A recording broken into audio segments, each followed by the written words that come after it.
ఉన్నత చదువులు చదివి సాఫ్ట్వేర్ ఇంజనీర్ అయ్యాడు. కరోనాతో ఉద్యోగం పోయి ఇంటికొచ్చి వ్యవసాయం చేస్తున్నాడు. వ్యవసాయం లాభసాటిగా లేకపోవడం కుటుంబంలో కలతలు వెంటాడుతున్నాయి. వీటన్నిటికీ చేతబడే కారణమని బలంగా నమ్మాడు. తమ కుటుంబానికి చేతబడి చేసి ఇబ్బంది పెడుతున్న పెదనాన్నని కత్తితో విచక్షణారహితంగా నరికి హత్య చేశాడు. మూఢనమ్మకాలను నమ్మి హత్య చేసి ఇప్పుడు కటకటాల పాలయ్యాడు.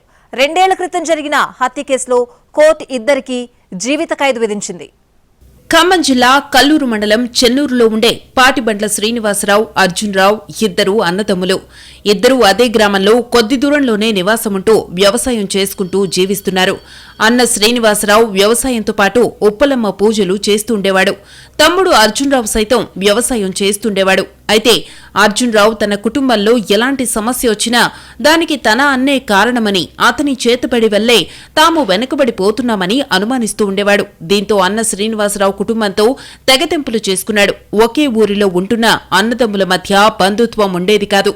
అర్జున్రావు చిన్న కొడుకు శివాకు కూడా తండ్రి ఆలోచనలే వచ్చాయి. హైదరాబాద్లో సాఫ్ట్వేర్ ఉద్యోగం చేస్తున్న శివాకు కరోనా సమయంలో ఉద్యోగం పోయిందే. దీంతో ఇంటికొచ్చి వ్యవసాయం చేశాడు. ఈ క్రమంలోనే తన పెదనాన్న శ్రీనివాసరావు చేతబడి చేస్తాడని ఎప్పుడూ అనుమానిస్తూ ఉండేవాడు. అంతేకాదు తన ఇంట్లో ఏ చిన్న సమస్య వచ్చినా దానికి కారణం ఆయనేనని బలంగా నమ్మేవాడు. తనకు పెళ్లి కాకపోవడం, వ్యవసాయం కలిసి రాకపోవడం దీనికి ఆయనే కారణమని మేనమామ నారాయణరావు ముందు శివ ఆవేదన వ్యక్తం చేశాడు.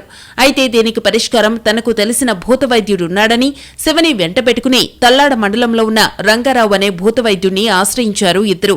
మీ కుటుంబానికి మీ ఇంటి పక్కనే ఉండే మీ నాన్న తరఫు బంధువే దీనికి కారణమని భూతవైద్యుడు వారిని నమ్మించాడు. అంతేకాదు చేతబడికి పరిష్కారం ఉందని, పూజలు చేసేందుకు 20,000 ఖర్చవుతుందని తెలిపాడు. దీనికి శివ ఒప్పుకోవడంతో ఆ రోజు రాత్రే భూతవైద్యుడు రంగారావు శివ ఇంటికి వెళ్లి పూజలు చేసి తాయెత్తులు కట్టాడు. కొద్ది రోజులు గడిచిన తరువాత శివ ఇంట్లో పాడిగేద అనారోగ్యంతో మృతి చెందింది. దానికి కూడా పెద్దనాన్న చేతబడే కారణమని గొడవకు దిగాడు శివ. మళ్లీ కొద్ది రోజుల తర్వాత శివ ఇంట్లో షార్ట్ సర్క్యూట్ జరిగి ఇంట్లో వస్తువులన్నీ దగ్ధమయ్యాయి. దానికి కూడా ఆయనే కారణమని భావించి అడ్డు తొలగించుకోవాలని పథకం వేశాడు. శ్రీనివాసరావు ఎక్కడికి ఏ సమయంలో వెళ్తున్నాడో రెక్కీ చేశాడు. అనంతరం 2023 ఫిబ్రవరి 19న అతన్ని వేట కత్తితో నరికేశాడు. దీంతో శ్రీనివాసరావు అక్కడికక్కడే మృతి చెందాడు.